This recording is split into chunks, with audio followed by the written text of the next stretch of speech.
morning. It's 10 o'clock and welcome to Lincoln Ware Live. We're here every Sunday morning from 10 until 11.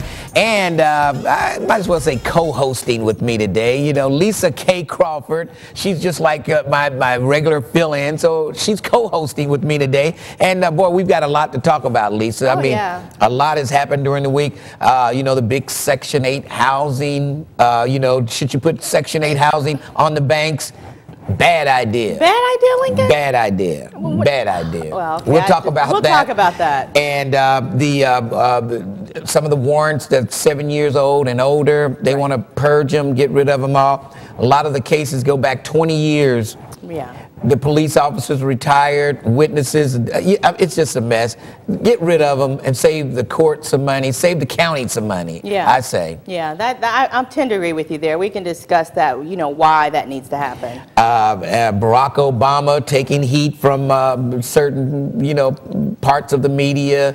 The debate earlier in the week, ABC sort of stacked the deck against Obama. Exactly. It's crazy. It's crazy.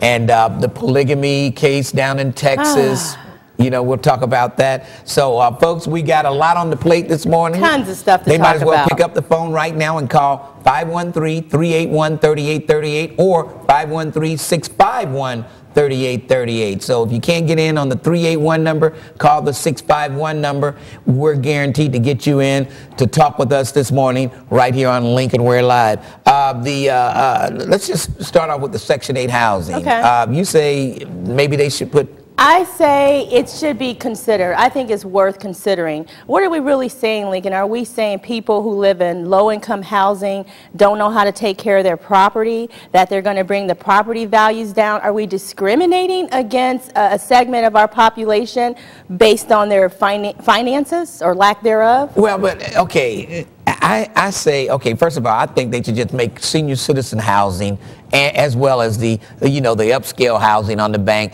you know, set up part of section for senior citizens. I think that'll work. When you concentrate a lot of Section 8 housing together, we know what can happen, and we've seen it happen. That's why the federal government is sort of doing away with concentrated Section 8 housing. But do you really think that the housing will be concentrated? I don't think you're going to see acres and acres of Section 8 housing down on the banks. We're talking, what, mixed-use housing with a little this, a little that. Yeah. So I don't see what the problem is in considering that. You know, I think, you know, I would seriously have to consider whether or not it would affect my property values, because that's what most people think about. I mean, that's, I guess, will be some of the prime real estate in the whole county, and I say you shouldn't be able to live down there unless you can afford it, not let somebody else help you live down there. You know what I mean? If you can afford it, then you live down there. Right, but think about yourself. If you were making $5.15 an hour, and we know you're way and I would say, hey, I can't live down there. I just have to live where I can.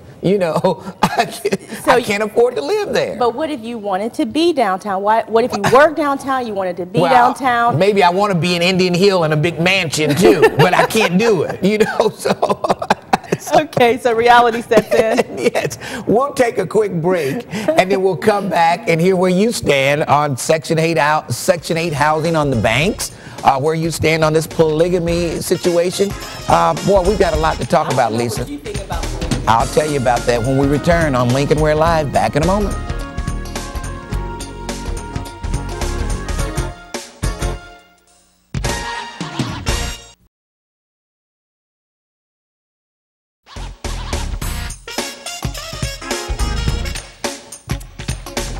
And we are back live. Lincoln Ware Live is the program. My co-host this morning, Lisa K. Crawford, attorney at law. And let's see, we got maybe a couple of lines left. 651-3838. All the rest of the lines are full. 651-3838. A couple of lines on there for you to jump on, but everything else is jammed up, Lisa. All right. That's what you do to this show when you come on. Love it. Unbelievable. Yeah, the polygamy thing we talked about before the break. you know, I don't think they should have taken all the kids away from their parents. That's got to be So happy to traumatizing for hear those you. kids. Yes, you know? it is. So happy to hear you agree with me, because that's the way I feel. They need to distinguish. Not all of those kids are subject to some type of sexual abuse allegation, and I think they need to work that out. That's wrong, Lincoln. But I'm not opposed to a guy having more than one wife if she's of legal age. Wait, what did you say? You know, Wait. I don't see anything wrong with that. As a matter of fact, maybe they should practice that in the black community. You got all these kids growing up without fathers. Maybe if some of these fathers that really care about kids and really take care of kids, maybe if he grabbed another wife or two, he could help raise some of these kids and keep them off the streets, and maybe, you know, things will be better in the black community. So first of all, you're going on record saying that you're down with polygamy. I mean, you go to Africa. I mean, it's practiced over there. Right. I mean, I've seen guys over in Africa 4 and 5 wives, and everybody seems to be happy. Low divorce rate, probably. Yeah. Kids are happy. You know, the wives take turn on taking care of the kids, but it's a pretty good deal. You think it's a good system? Now, here's the problem in our community, in our country. Some people argue that if a man won't take care of one set of children and, you know, one family, then what the heck is he doing, considering a second or third wife? Some men, right. So that's why you need the guys who will take care of his family. Maybe he could take care of maybe another one too.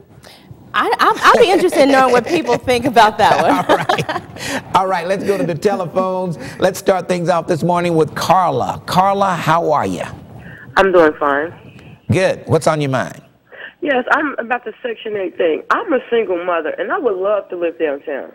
But I can't afford to live downtown. I would love to live downtown. I think it'd be great for them to have Section 8 housing. I mean, I understand that you can't build a community like Winton Terrace and think that it's not going to be no violence. Right. That's what I'm worried about. Okay, so build 4 or 5 houses and then make 2, 3 blocks and build 4 or 5 more houses. Okay, well, maybe if they put a limit on maybe 10 units of Section 8 housing out of the 100 that they might have, put 10 units Section 8, maybe I might go along with that. Maybe 10, maybe 5, but... What about a third? A third? No, too much. I'm not going with that. Really? Okay. Carla, thanks for your call. All right, thank you. I appreciate it. Let's move along. Carla's line is available at 381-3838. Eric, good morning. How are you? How are you doing, Lincoln? I'm doing well. Good, good. How are you doing, Miss Crawford? Good morning. Hi, Eric. I'm doing well.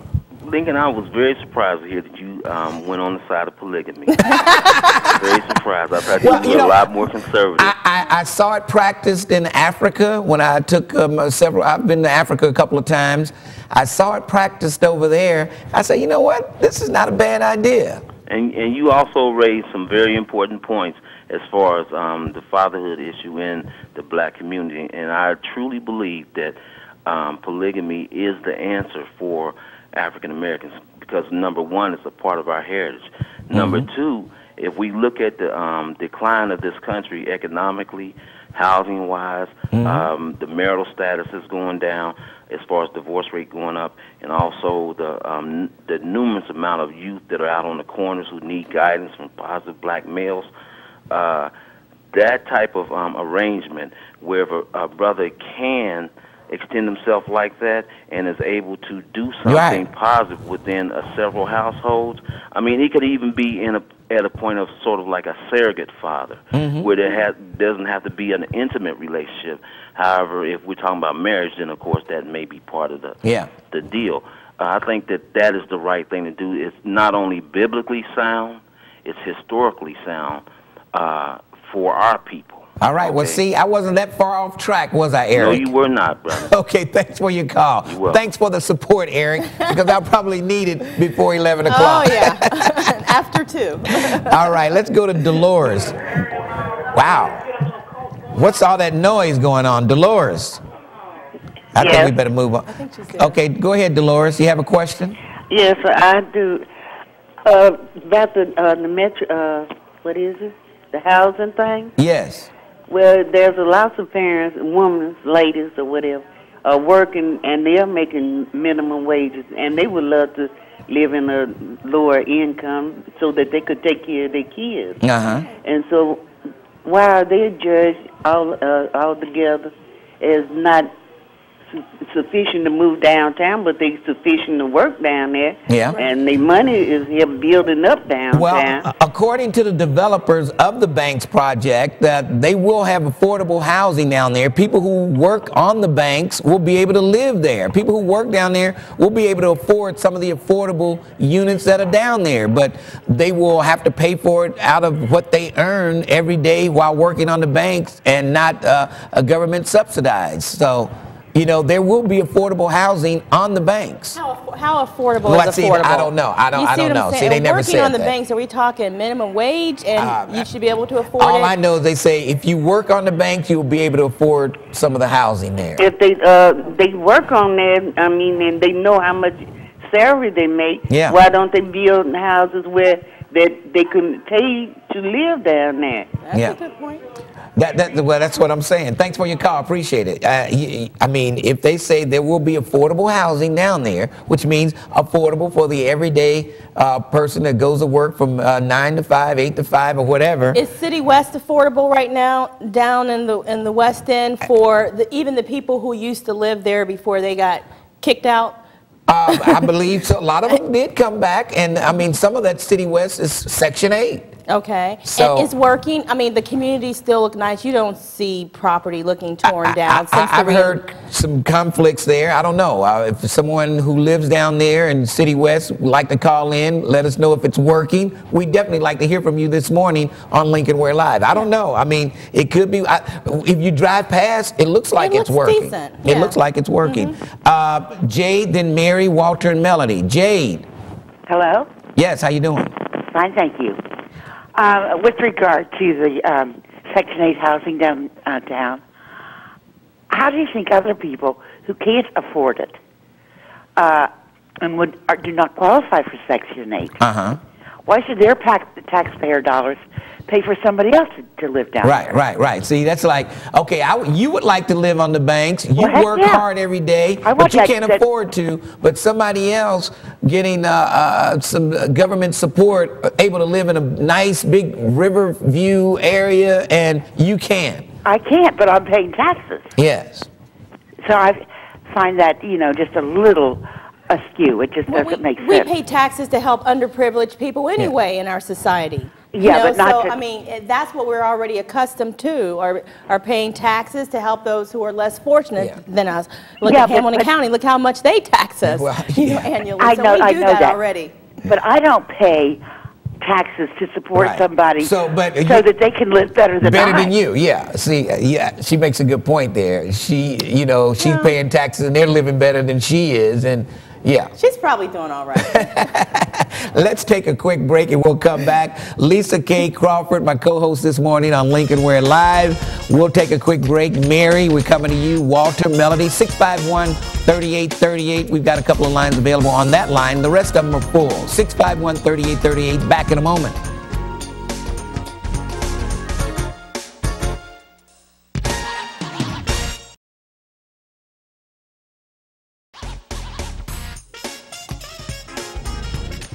And we're back live. Lincoln Ware Live is the program. And my guest this morning, none other than Lisa K. Crawford, attorney at law. What's your number down there at the law office? 651-4222. And you do all types of law. Do all types of law, and you can call me anytime, 651-4222. All right, Lisa K. Crawford. Let's go back to the telephones. Let's go to Mary. Mary, good morning. Good morning, mister. You're looking handsome. And good morning, Lisa. You're looking tough. That's beautiful. Thank you, Mary. Good morning, Miss Mary. Yeah. I'm glad y'all are like, but I don't like Lincoln's mustache. I don't like that. I don't like him with the mustache. Oh, you don't? You want me to shave it off? Yeah, you look nice with it all. Well, she's never seen me with it off because it's been there forever, but okay. Well, I guess I'm just... I was trying to think whenever I seen you without it. You never. Well, it looks thin. You did something to it. Okay. You shaved it down or something. I don't like the way it looks. All right. Oh, my God. I want to talk about the polygamy stuff. I guess Lisa was sick of me talking about the polygamy. Oh, no. I love your points of view, Mary. Well, I sure don't like yours talking about the people. They shouldn't take those kids. They should take those children and they shouldn't give them back because. But what about the kids that are legitimate children of legitimate marriages to, you know? It's no legitimate marriage. Those are fixed marriages. Wow. And they shouldn't. It's all right if the woman was of age, but they making little girls marry old men, and that should not be. But there are some women of legal age there with kids that they took those kids from, and they should not have done that. Exactly, and they're lumping everybody in the same bag, and that is what's wrong about this situation. If you mistreat one child, then you abuse your whole everything, because that one child should not be mistreated or abused, and you should be punished for that one child. And they should not chance those other kids, because those children don't deserve to be treated like that. The men should deal with the women, the old women or women of age that want to be with them. Well, I agree with you there. I agree with you there. Women want a man, and they need a man, but not no babies. Babies don't need no men. And I want to say about the banks, I think that anybody that's human should be able to live down there. Even if they can't afford it? I don't care. Lord, they're human, and teach them how to live if they don't know how. Get back. Oh, boy. Unbelievable. Unbelievable. And she hangs up real quick before I can respond to her. Evelyn, good morning. You're on Lincoln Ware Live. Good morning, Mr. Ware and Ms. Crawford. Good morning, Evelyn. Yeah, on the subject of polygamy. Yes. Yes, I think that's ridiculous, because if they're raised under the same system, these little children that haven't been molested are subject to be molested also. Yeah. I mean, the guys that married these 13 and 14-year-old girls, they should be thrown in jail. Thank no doubt. you. They're just waiting for them to come of age. Yeah, no doubt. They should be thrown in jail. But, I mean, there are legitimate marriages there in that compound. Exactly. And that's the choice of adults. That's fine. Right. And those kids of those adults should not have been taken away from them. That's my point, Lincoln. You know, the men who had sexual intercourse with children under 13, that's statutory rape. I mean, as a general rule. I mean, I'm Ohio and Kentucky lawyer, but I'm just saying as a general rule, if it's under 13, that's statutory rape. Between somewhere like 13 and 16, it's still corruption of a minor and possibly a rape situation. So I agree. Each case should be investigated, but not all of those children fit into that circumstance. All right. Okay, and one more thing. Yes, Evelyn. People complain about subsidizing people that want to live where they want to live. Yes. But I never hear anyone complain about subsidizing our tax dollars, subsidizing multi-million-dollar corporations. Amen. We pay more in taxes to them for them to have their big bucks than we do for a poor person to live. You got that right. That's all I've got to say. Thank you. Evelyn, thanks for your call. She makes a good point. She makes a heck of a point to our caller who said, why pay for someone to live on the banks with her tax dollars? Yes. We subsidize corporations every day in this town. That's true. That's true. And we're subsidizing a war that nobody wants to be in also. Exactly. Very good point. All right, Melody, how are you? I'm good today, Lincoln. How are you? Pretty good. How are you, Miss Crawford? Good morning, Melody. Lincoln, you are such an Aries. And two things on the I'm such an Aries? You sure are. My husband, we had that same debate, and I told him, I said, honey, number one, a lot of those polygamists, they're on public assistance. Which, and, you know, biblically, you're not supposed to have as many wives as you can't take care of. If you can't take care of these wives, you're not supposed to have them. Right, that's true. So I throw that out to everybody. And number two, if he, you know, I have no problem with men having more than one woman as long as I can have more than one wife, and that kind of shut that debate down. You mean more than one husband? We kind of shut that debate down. And as far as Section 8 on the bank, there should be a tiered system of Section 8. You know, where you and I both know there are some that they're troublesome imps on the system. Yeah. There should be a 3-tiered system. The highest system should go down on the banks, and these are people who are working class.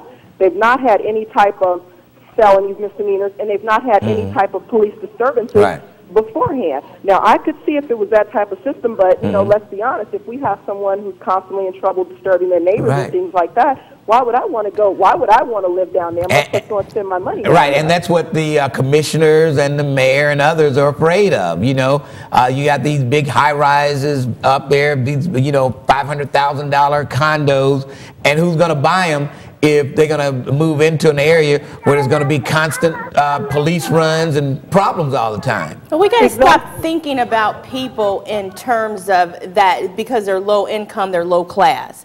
And I think that's a huge stereotype, and that's a problem. And you know what? African Americans have bought into that same thinking.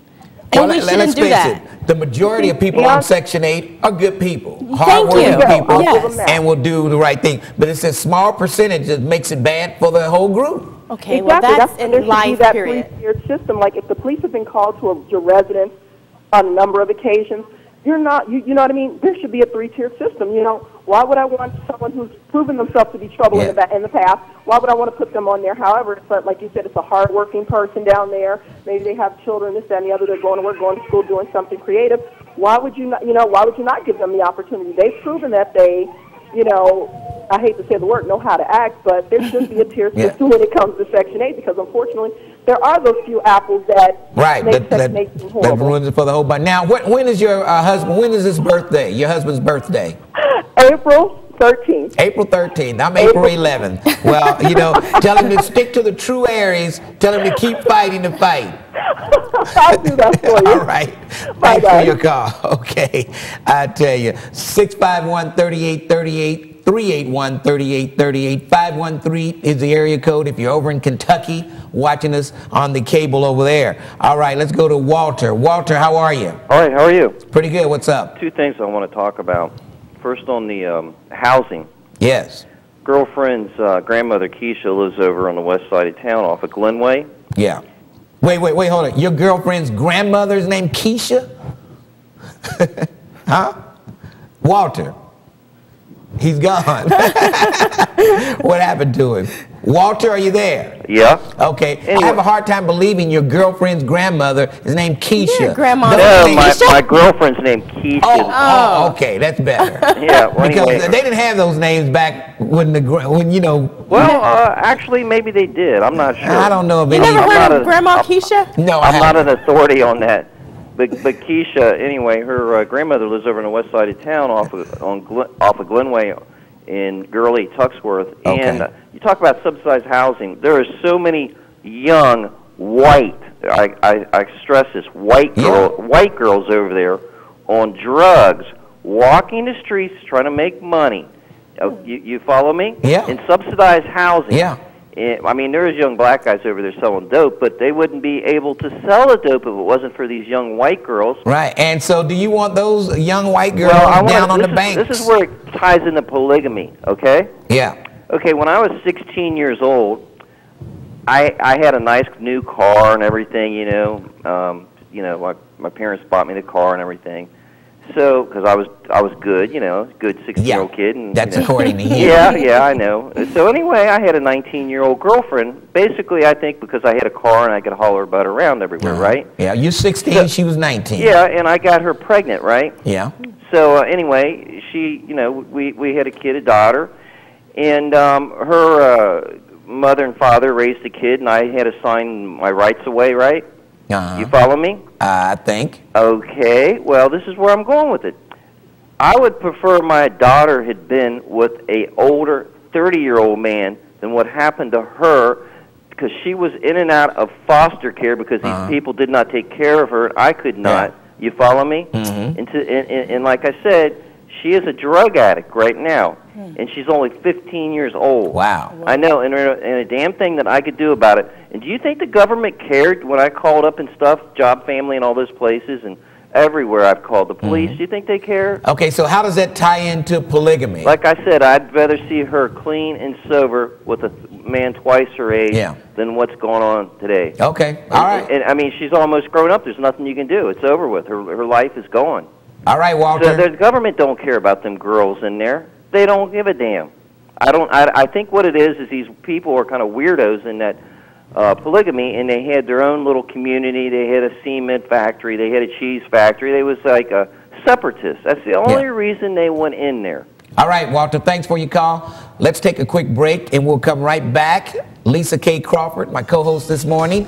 Lincoln Ware Live, right here till 11 o'clock on It's 38. We'll take a quick break, and we'll come back. 381-3838, 651-3838. Back in a moment.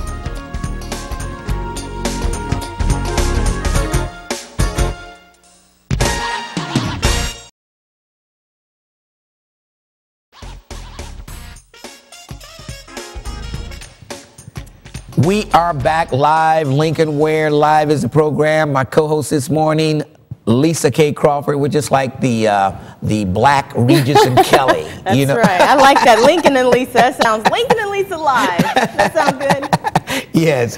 All right. Let's go back to the telephones. Before we go back to the phones, Obama, you think he's going to narrow the gap in Pennsylvania? If he can win, if he can just cut it to single digits, which I think it is now, it may be the end for Hillary. I don't know. Yeah, I'm concerned about that middle part of the state, which they say typically will probably go to Hillary. But, we have, Philadelphia, we have Pittsburgh, and we have some large urban areas. But Pennsylvania is a lot like Ohio. You got a lot of conservative folks there, and you got a lot of farm area there, all those farms. I think it'll be within 10. So if it's within 10, it might be turn out the lights for Hillary. I don't know. Really? We'll see. She says she's not going to quit. They'll take it all the way. They'll fight all the way to the convention. I believe she will. I honestly believe that about Hillary. It's something about her now that I totally don't like. It's just she's divisive. And she threw the whole race issue into this debate with Barack. She really started that. It's just the media is starting to just baby her now. The tables have turned. At first it was Obama, but when they saw that he was a legitimate candidate, then they turned on him. Exactly. And so I think it'll come back and it'll be in Obama's favor when it's all said and done, all these attacks. All right, let's go to Terry. Terry, good morning. You're on Lincoln Ware Live. How are you? Good morning, Lincoln. What's your question? First, I'm going to talk about the polygamists. Okay. Okay. Now, you and Miss Crawford, and probably I know the Jim Jones story. Okay? Yeah. When the government came into that impound, he had all them take all that medicine and everything. Now, I think if they had got them before all that happened, which the government tried to do, the government was not able to get in there and get them people. Yes. Now, there were several kids that got away that was able to tell this story. Now, I kind of look at this not all the way like that, I wouldn't say, but there are terms there. When I seen this on TV, automatically that took me back to Jim Jones' story. Yeah. Well, I don't know. I think the Jim Jones deal was a little different. He was more into taking everything people had, getting them to join his cult, and that's how they were living. He's doing drugs too. Well, we don't know a whole lot. And I think he had a few wives. I think Jim Jones had a few wives too, if I'm not mistaken. Yeah. He was probably had the whole church. Yeah, he was. But I don't know if you can compare the two. Well, and my thing is and this is with the young girls there. I'm gonna say it's probably a problem for us to find places for these 400 kids to go to. Yeah. There's going to be a problem with this. Yeah, they're going to run DNA tests. Yes, I think they should have went in and took those kids. I'm going to say yes. Yeah. Okay, because you don't know what's going on in here. You're going to say they marry them from what age? 13, 14, 15? And those are the ones, and they'll find out with the DNA test who belongs to who and who's married to who and the whole bit. Right. And hopefully they'll sort this thing out. But I just hate for them to just come in there and snatch these kids away from their parents just like that. But then think about it. Who says this is the age that they start off with this? They say that's the time that they get married. Yeah. Now, you got little bitty girls that's in there. You got 3, 4, 5 years olds coming up. Yeah. You don't know what they're doing to those 4, 5-year-old young girls up in there. I'm sorry. You got. Well, I think for the most part they probably wait until they just get into puberty and at that age, 11, 12, 13. You hear about because it now, biblically that's when you got 2, 3, 4-year-olds. You hear it on the news where they're being raped, where they're being sodomized. Come on. Yeah. Right. Well, those are by perverts, and I think these guys are just, they believe. I think they honestly believe. I think they believe that they're doing the right thing. In their own place, being perverts. Yeah. All right. Hey, thanks for your call. Thanks, Terry. Let's see who's been holding on the longest. I think Nikki. Nikki, how are you? I'm good. How are you? Pretty good. Okay. I'm really nervous. I've never done this before, but I'm a single black mother living in Houston, and I think I agree, and I think a lot of people agree with me when I say that being poor has nothing to do with class, integrity, right? The way you raise your children, how clean you keep your house, none of that. I live in an apartment complex that is Section 8 housing, and for the most part, people take good care of this area. But there are two families who are ruining this place. It's trash, parties, liquor, beer. The hallway smells like piss, mildew. And those are the two families that would. Wings are all over the place. And those are the two families that would get an apartment down at the banks. Exactly. And those are the two families that will get an apartment down there and ruin and make that place a living hell for decent people down there too. And it's an embarrassing reality. And I know that high class white people would love to hear me say this. But when you put a large number of poor black people in an area, poor people in general, not just black people, believe me. Well, maybe black, maybe regular poor people or what have you. But I've just noticed from the way where I've lived that when you put a large number of poor people in an area, things start to happen. That is why the government called the projects, because it's a project. It's an experiment. It's a work in progress. Let's put all these poor black people Yeah. together and see what they'll do. They're going to kill themselves. Well, people Let's put feel this liquor store oppressed. on the corner so that they can drink beer, get drunk, and all come back to the projects and kill themselves.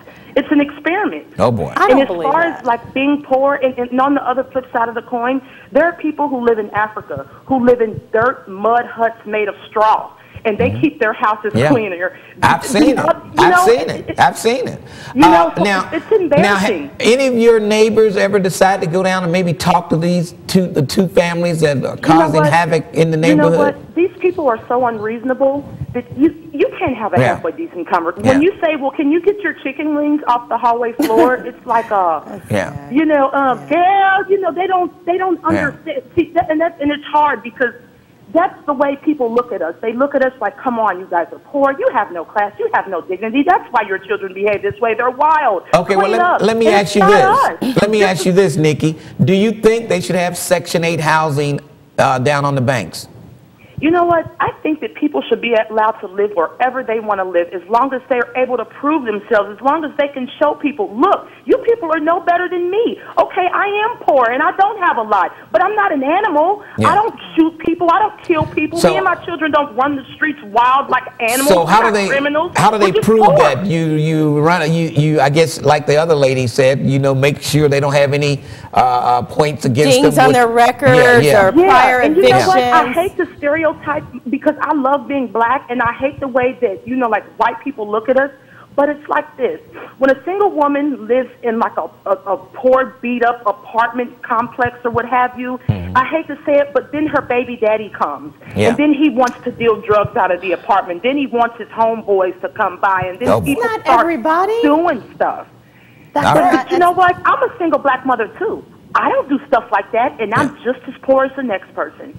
So that's what I'm saying. Being poor has nothing to do with class and dignity and integrity and respect. It has nothing to do with that. But I think these two families that are ruining this apartment complex, they're bringing down the property value. Every time I look out the window, I see a skillet, an old beat-up bed, a TV. I shouldn't have to look at that. I didn't put that out there. All right, Nikki. I feel your pain, Nikki's hot. She is. Nikki's hot this morning. Thanks for your call. Thank you. Appreciate it. Boy, is she fired up. I understand what she's talking about. Now, on the banks, it would be more like a condo association. Am I right about that? And in a condo association situation, you can get together and the bad tenants, the ones who aren't working, you can kick them out. And that's the beautiful thing about that. And maybe they should go through some type of interview process before they're able to, have the metropolitan housing people go out to where they are now and just put them through Well, a what are little you going to test. ask them? Do you eat chicken wings? Well, no, but What? you can just look around and just see how things are going, and just. Do you invite your baby's sort of daddy over once a month, or you could get a list of questions to ask. And, as long as you ask everybody. All right.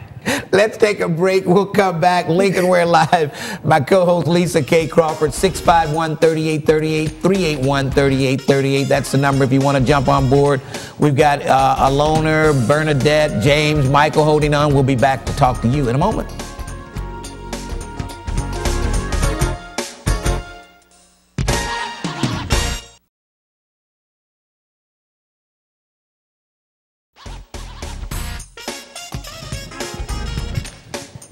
Yes, and we're back live. Lincoln Ware Live is the program. Lisa K. Crawford, my co-host this morning, and we're just talking about a lot of different things. Section 8 housing on the banks. We're talking about, we haven't had anybody come in on the purging of the certain misdemeanors, 7 years and older, because probably we don't have any criminals watching this show.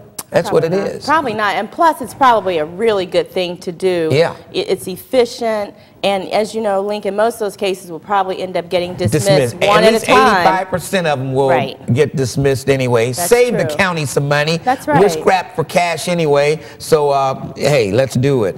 Let's go back to the telephones. Let's see who's been holding the longest. It looks like Michael is up here next. Michael, good morning. How are you? Hey, Michael. Yes. Go ahead. What's your question? How you doing today, man? Doing great. Hey, man, it's a pleasure talking to you, man. I've been watching your show for quite some time, but I just happened to come in from Vegas, and I just happened to catch the last bit of the show. I'm trying to just get into what's going on, but this polygamy thing, man, they need to cut that out, man. Well, yes. I mean, these teenage kids, they should not marry, you know, young girls 12, 13, 14 years old. That's ridiculous. I don't have a problem with them having 3 and 4 wives that are 18 and over. I have no problem with that. But these young kids they're marrying, that's ridiculous. They should be thrown in jail. Right, because for the simple fact that this thing goes on since way back. I mean, biblically. I mean, when you think about, you know, when you read biblically, you know, Moses and all these brethren in the Bible that you could mention, rather, I should say, you know, they had several wives. Yeah. But as I've heard a couple of your past callers mention, the fact that, you know, if you can take care of them, handle your business. Right. Now you say, yeah, they had. But as long as they're not minors, you know, they're not, you know, younger than, you know, too young to be. But how do we know how old those wives were in the Bible? Do we know how old they were then? And then there's no mention of that. I know. So I wonder how old were they? Wasn't the deciding factor for womanhood when a woman started her menstrual? I mean, biblically, that's the exact thing. You know, when she could reproduce. Yeah. I mean, and that's so it used to be a lot younger than what it is now. Yeah. But see, we have a whole different society now that speaks upon a different thing. We have men laws now that just sit up there and just try to dictate what each and every individual what should or shouldn't do. Like, I went to the penitentiary. Now I've been to jail, and I believe you know my sister. Matter of fact, Diane Jordan. She go by Femby. Oh yeah, the Head Start program. You know. Yeah, well, I mean, but see, I went for protecting my family, and the Bible tells anybody to protect your family. And I mean, I wasn't gonna walk and leave my family in danger to go call the police and wait for the police to come when I could handle the situation right then. I did what I had to do. My kids were, you know, very, very young at the time. So, I mean, I just did what I had to do. And I did it, you know, I didn't use no weapons or anything like that. I did it with my bare hands and all that. I just went a little too far because these my kids. I mean, right. I understand. Went a little too far. I mean, you know, but I paid my time. I did my time. And, I mean, I'm a free man. And, I'm, you know. All right. But, you know, they shouldn't be judging, you know, everybody just for what they do. They had their own little community, not their own business. Let me ask you a question. Yes, now that you've gone to prison, you're out, how's life for you? Is it tough getting a job and things like that? Very hard. Yeah. And see, that's another problem we have here. You've done your time, and you should be allowed to, you know, at least seek a... Did you kill somebody or just beat them up bad? No, I just beat them up bad. Okay. Man, that's all, with my bare hands. Okay. The thing is, like, I had got a job. I had literally got a job in Montgomery at the Arby's. I was worked there 2 weeks. I got, they hired me, and I worked for 2 weeks. They got my background check. And you were out. When they found out I had a penitentiary record, they fired me. And you probably were doing a great job. Oh, I was doing a great job. I was definitely doing a great job. And that's what I figured no matter what I'm doing, who can't throw roast beef on the bun and pass it out? You know what I mean? Thanks for your call. Hey, thanks for your call. All right. Yeah, and something needs to be done about that. That's another reason why we might need Section 8 to help out in situations where people want to have upward mobility in housing, because you know what? People can't get jobs after they have felonies on their record. And Ohio makes it tough. Your first conviction is all you can get rid of in most cases, and the most serious offenses you can't get rid of at all. So if you have one conviction and you get a second, it's over. Always on your record. Let's go to James. Hey, James, good morning. How are you? I'm doing fine, Mr. Ware. How are you doing? I'm hanging in there. My name is James Caudill, and I live in Elmwood Place. Okay. Now, I'm not afraid to tell my name or where I live at or anything, just like you're on TV and I'm seeing you and I know your name. Some of these callers call in with these bogus names. I don't know if they don't, want to know who they are or whatever, but I just want to let you know who you're talking to. Okay, what's your question? What's your point? The question and my point is, why is our government so screwed up in allowing all these pedophiles to run around here and do whatever they want? They put them in jail for 2 or 3 months, then they let them out, then they send them to some stupid little place where they get some kind of help because they're sick. Why don't they just stay in jail? They get out, they do it again. That's my question. Well, just hold on a minute. I don't mean to interrupt you.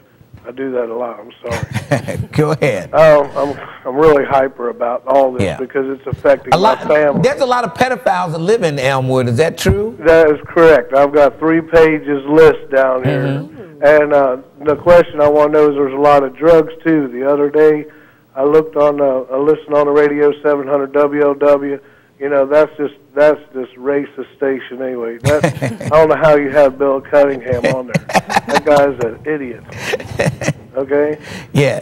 Another question is, that didn't happen in Carthage with the 4 pounds of cocaine. That happened in Elmwood Place at Poppy's Restaurant. Okay. Okay, so they, the news media don't want to tell how bad this town is. Somebody needs to come in and clean this town up. All right. Hey, thanks for your call, James. All right. James is fired up, and he's upset with the pedophiles that live in that area. But they're doing something about that. That's why they have these lifetime registrations with the sheriff's department. Have to know That's where why they your are neighbors get to know where you live. I mean, these people are labeled for life in most cases, so that's how you track them now. All right. Let's get ready to break out our Bibles and read along with Bernadette. Okay. Bernadette. Hey, Lincoln. How you doing? Good morning. Hi, Lisa. Good morning, Bernadette. Good morning to you both. Lincoln, I ain't got much to say about the Bible because when we talk about polygamy in the Bible and social intercourse, the Catholic Church, that's a whole nother broader topic because we're really dealing with spirit. Yeah. So then when the spirit is in the flesh, it's horrible. But when we look at polygamy, it's a form of polygamy already in the black community because you have a lot of black fathers who might have a child right next door to one mother, might live with one baby mama, and might have one down the street. And so he just goes house to house. So we're the same people when it comes to Ethiopians, but there's only one, maybe about 4 reasons I would say polygamy could be tolerated. If the man has a good job, it will stop interracial marriage, social intercourse. That's a no-no to me. Wait. So hold on a second. What you mean it would stop interracial marriage? You could have a black wife and a white wife. Listen. A lot of polygamy, or a lot of men have. Let me just say this. The thing that would be good about polygamy, it would stop homosexuality, and it would stop interracial marriage, and it would stop a lot of diseases. Okay, hold on. Because I just don't agree with interracial marriage. Hold on. How would polygamy stop homosexuality? I mean, because if the man could maybe have a few wives, then I just don't know. I just think that homosexuality. If he's a homosexual, he does not want a wife anyway. Well, no, not really, because we have a lot of Catholic priests who have wives, but they also have little boys for little boys. Oh boy! We have the down low syndrome. So we got a lot of, that's why I say when we talk about the Bible and social intercourse and polygamy, all these things come into play. So it's a very broad audience, but it also would stop the deadbeat dad syndrome. And like I said, a lot of diseases. And I think that we have a lot of interracial marriage because it's a shortage of black men. All right. In honesty, all of them locked up, and the rest of them, you know, where your daddy at? He might be out on the corner dressed like a woman now. Oh, boy. I'm just saying. Gee. It's all something right. to think about. Okay, Bernadette. You always give us something to think about. That's for sure. You did. Jeez. That Bernadette is unbelievable. Yeah, I was with her until she said the homosexual piece. You know what I mean? I'm thinking like they want husbands. Those are polygamists of a different sort. Boy, we've got, we need to go to break. So I don't know if we'll be able to get to Jane, Tia, Eleanor, and Marie. Tia, if you can do it like in 30 seconds, give me your question real quick. Oh, I just had a statement. Yeah. I just wanted to say, I just wanted to say about the Banks Project, I'm all for people having equal opportunity and whatnot and, you know, trying to empower people. But on the real, I don't see how we can put Section 8 housing on prime-time real estate. This is like our Manhattan, and I don't think, there's room for the Section 8 in our prime-time real estate. And I'm just keeping it real because I'm all for empowering people and, you know, giving them, you know, all the equal opportunity. So I just wanted to put that out there. I don't know what Bernadette was talking about with the interracial dating and marriage and whatnot, because I'm the product of interracial dating. So, Bernadette, speak what you want to. I got love for you, but I can't be on that with the whole polygamy thing. I'm sorry if I'm going too long. Yeah, I got okay, go to break then. Go to break. Cut me. Hey, thanks, Tia. But thank you for giving me the time. Thanks for keeping it real, Tia. I'm trying to. Thank you. All right. Okay. Tia was keeping it real. Tia was keeping it real. Okay. Let's take a break, and we'll come back. Lincoln Ware Live. Attorney Lisa K. Crawford is my guest. Well, actually, she's my co-host today. Yeah. We'll take a break. We'll come right back. Lincoln Ware Live. Tell you what's coming up at noon right here on It's 38. Back in a moment.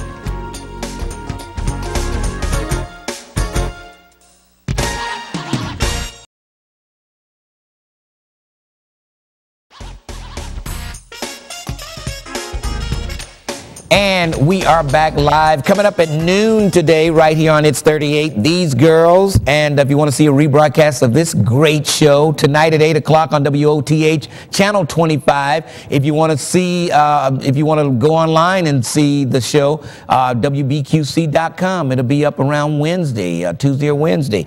And don't forget, check me out on 1230 The Buzz, Monday through Friday from 10 till 2. Check out Lisa K. Crawford on The Buzz, Saturdays at 3.